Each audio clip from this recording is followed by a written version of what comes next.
And another one is, you know, we have a National Emergencies Act, and it says if you proclaim an emergency, Congress has to review it within 6 months. We had an emergency proclaimed on September 14th, 2001. It's still in force. It gets renewed every year, and Obama has just renewed it for a third time.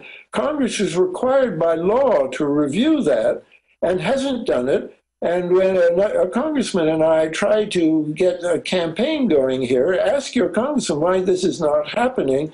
And one congressman said, oh, well, that law was overridden by continuity of government. Well, if that's true, then that's clear evidence that we don't have our Constitution anymore. And you're bringing up, of course, Congressman DeFazio and others, people on the Homeland Security Committee, including the chairman, said, let us see the full presidential decision directive for COG. The cover sheet said the president, for any reason, any crisis, including economic, can suspend Congress.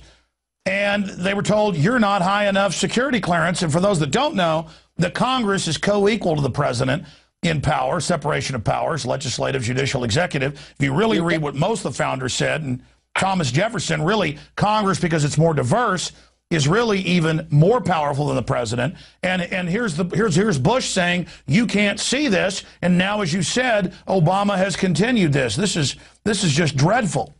And no political party is making an issue out of this. I'm very disappointed with the Tea Party because they want more limited government, but government is being stripped of its existing limitations in our lifetime before our eyes, and nobody is raising a complaint in Congress about this.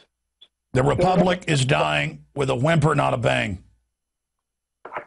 But you mentioned that there is an awakening, and that's what I see traveling the country, doing radio shows, not just my own. The vast majority of people are really awake to 9/11 and other issues. They know they're being lied to. Confidence in this kleptocracy, this corporate fascist system is at an all-time low. Every poll shows that. But I saw a hoax for the 10th anniversary. I had reporter after reporter call me, TV, BBC, print, and say, how do you feel? And I'd say, wait a minute, after the fourth or fifth call, how do I feel now that 9/11 truth's dead, right? And they go, how'd you know I was going to answer that? Well, that's the talking point. I've already gotten 6 calls this week, and then I got, 10 more. And I said, what, your editor told you that was what you were writing about? And they said, yeah. And I said, don't you see? So they're desperate if they're putting out a talking point that 9/11 truth is dead. It's kind of like, declaring Mark Twain was dead 20 years before he was dead. He said, rumors of my demise have been greatly exaggerated. They've got to be desperate to put this thing to bed so they can stage another terror attack. They have, the great incongruity is, on the one hand, they're saying that 9/11 truthers are a bunch of idiots who don't know their hands from their feet. And on the other hand, they're saying they're so dangerous that they actually have a man in the State Department and another man in the White House whose job it is to combat the 9/11 truth movement, even though we're supposed to be a bunch of idiots. I went through years of government obfuscation on the Kennedy assassination, but they never appointed people whose job it was to persuade people that Lee Harvey Oswald did it alone. This is a new development, thought control, that the Americans are being told that they have to think one way about 9/11, and we will fight anyone who thinks a different way.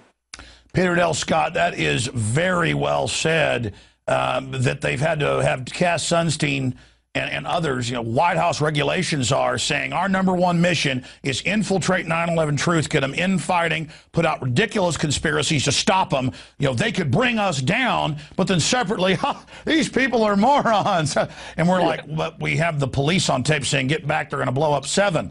We have the hijackers being brought into the U.S. and protected. We have, the head of the visa section at the embassy saying this. We have thousands of pieces of evidence. We have the passports magically coming to the ground and being found. We have all this common sense stuff, and their answer is, oh, you're just a bunch of kooks. But in their internal memos, they're like, we've got to stop them. And I've talked to Wayne Madsen, who's confirmed they have a whole 10-year unit in the NSA to spy on American government workers and officials and to stop leaks on 9/11. What does that tell you right there in the final close?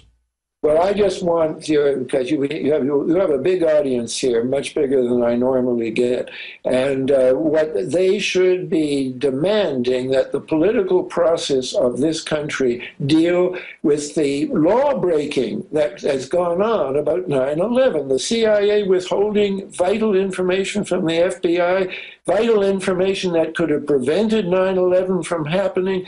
Congress looked at this once, and most of the relevant part of their report is still withheld.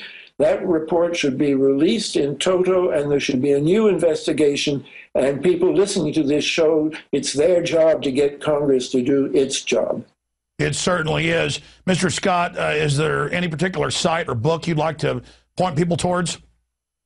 Well, I point towards my own book, American War Machine, which you can get on Amazon, and I definitely, for people who want to get into the smaller points, but the technical points, this new book by Kevin Fenton, Disconnecting the Dots. You see that the CIA had the dots connected, and then they disconnected them for the FBI. That's for people who want to do it, well, you might say a graduate course on 9/11, but it's a very good book. Yeah, the deep minutiae, but that's where you find it, the devil's in the details.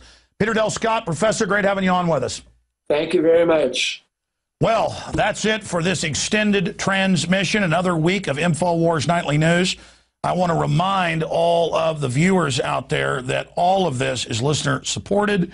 And if you'd like to spread the word about the broadcast, please become a subscriber to PrisonPlanet.tv. This has been a very powerful interview. I'll probably re-air it when I'm live this Sunday, 4 to 6 p.m. And if you don't have a local AM or FM affiliate for that show, you can always listen on the free streams at Infowars.com. Well, have a safe and blessed weekend. We will defeat this tyranny. We don't have a choice. I'm Alex Jones signing off from the front lines of the Info War. See you back here live, 7 o'clock next Monday.